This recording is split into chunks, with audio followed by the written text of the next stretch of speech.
Jonathan, il y a 3 questions que je pose à tout le monde avant de terminer ces épisodes. Et la première question, c'est est-ce qu'il y a un livre que tu recommandes souvent? Même plusieurs. Donc le premier, ça va être Comment dominer le stress et les soucis de Dale Carnegie. Moi, il m'a vraiment changé ma vie entre guillemets. Mais j'étais quelqu'un vraiment très stressé par le travail, j'avais toujours peur, ouais, qu'il y ait un nouveau concurrent.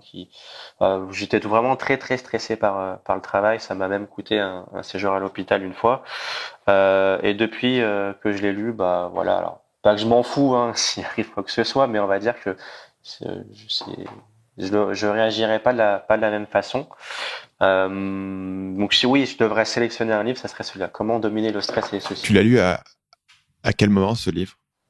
Euh, C'était après d'avoir démarré oh Rocket? oui, oui, bien, bien, bien, bien après, hein. C'était l'année dernière. C'était l'année dernière. Quand j'estimais que le stress sur le travail prenait beaucoup trop le pas sur la vie personnelle et qu'il fallait y mettre un stop et que on n'a qu'une vie et puis c'est pour stresser tout le temps, c'est pas la façon que j'ai de vivre quoi. Et ce livre, il t'a appris quoi? C'est une nouvelle manière de penser, c'est des exercices qui t'aident à te Euh, relaxer. c'est beaucoup d'exemples sur différentes situations. Euh, Par exemple, j'ai des TOC. Il y a un chapitre sur les TOC.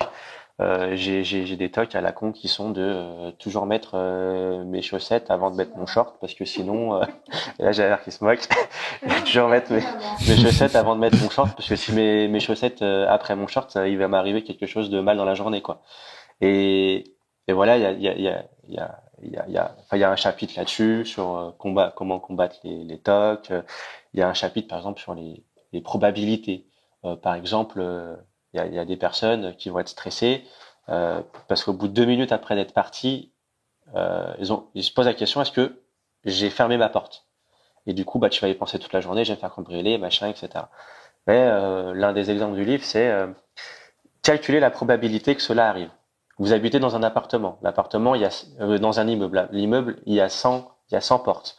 Vous êtes un peu excentré, vous êtes dans une impasse, etc. Du coup, quelle est la probabilité de vous faire cambrioler?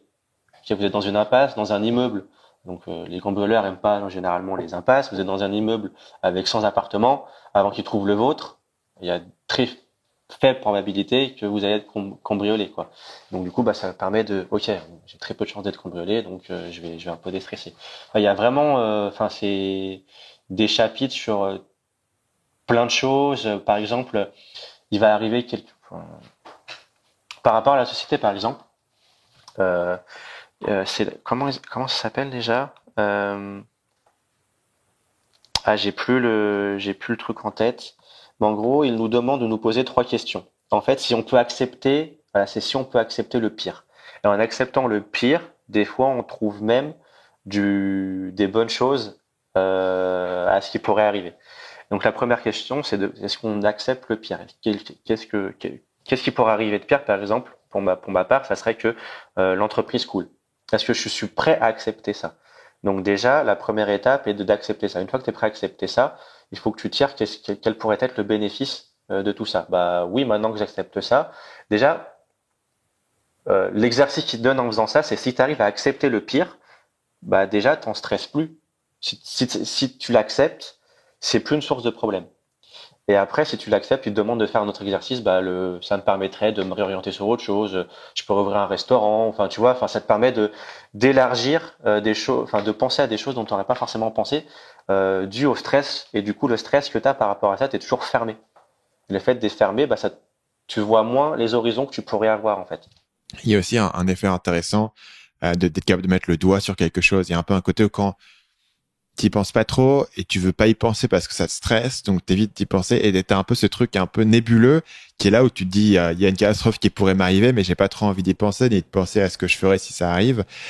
Et le simple fait de te forcer à l'écrire, Tim Ferriss notamment a un exercice intéressant, il appelle ça fear setting, qui est juste d'écrire tes peurs essentiellement si t'as envie de tester quelque chose et tu te dis ça a peut-être pas marché, de vraiment écrire ce qui pourrait se passer pour comprendre et concrétiser en fait ce cas-là. Parce que sinon, t'as un vague sens que il y a une catastrophe qui se menace à l'horizon. Quand tu vas te lever demain, tu vas découvrir que dans tes emails, que tout ce que tu as construit a disparu. Mais en même temps, tu veux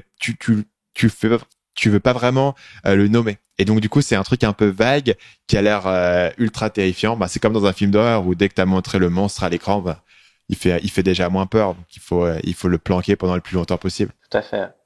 Et l'un des autres points du livre, je suis en train de me souvenir, c'est de toujours se focaliser sur le présent. Euh, ruminer ce qui s'est passé dans le passé, ben ça sert à rien. C'est passé, on peut pas le résoudre. Ah voilà, c'est plein de choses comme ça qui moi m'ont vraiment changé entre guillemets la vie quoi. Donc c'est le nom du livre de Dale Carnegie. Dale Carnegie, comment dominer le stress et les soucis. Cool. Ouais. On mettra le lien dans la description pour ceux qui veulent le suivre. Salut, c'est Stan, j'espère que vous avez apprécié cet extrait du podcast Marketing Mania. Bien sûr, vous pouvez retrouver l'ensemble des épisodes du podcast, y compris les instructions sur comment vous abonner sur l'application Apple Podcast ou sur votre téléphone Android en vous rendant sur mon site à l'adresse marketingmania.fr/podcast. Je vous ai mis le lien dans la description de cette vidéo.